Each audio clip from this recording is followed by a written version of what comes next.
खर्डा येथील चांभारवाडा परिसरात मध्यरात्रीच्या सुमारास लागलेल्या भीषण आगीत गाईचा गोठा पूर्णपणे जळून खाक झाल्याची घटना घडली। या आगीत शेतकरी गोरख दत्तात्रय लोखंडे व सुरेश लोखंडे यांचे मोठे आर्थिक नुकसान झाले आहे। मिळालेल्या माहितीनुसार अचानक लागलेल्या आगीत गोठ्यातील संपूर्ण साहित्य जळून नष्ट झाले। या घटनेत एका बैलाला गंभीर दुखापत झाली असून त्याच्यावर उपचार सुरू आहेत। तसेच गोठ्यात ठेवलेली मोटरसायकल आणि इतर साहित्य देखील आगीत भस्मसात झाले आहे। याशिवाय जनावरांसाठी साठवून ठेवलेले खाद्यही पूर्णपणे जळून गेले असून शेतकऱ्यांचे मोठ्या प्रमाणात नुकसान झाले आहे।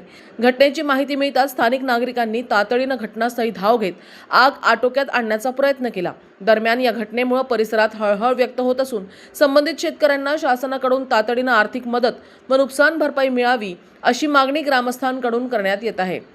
रात्री 1 वाजता आम्हाला शेजाऱ्यांनी उठवलं आणि बघतो तर काय ते म्हणले समोर जाळ लागलाय म्हणले कोट्याला। कोट्यात आमचा एक बैल आणि एक शाईन गाडी होती।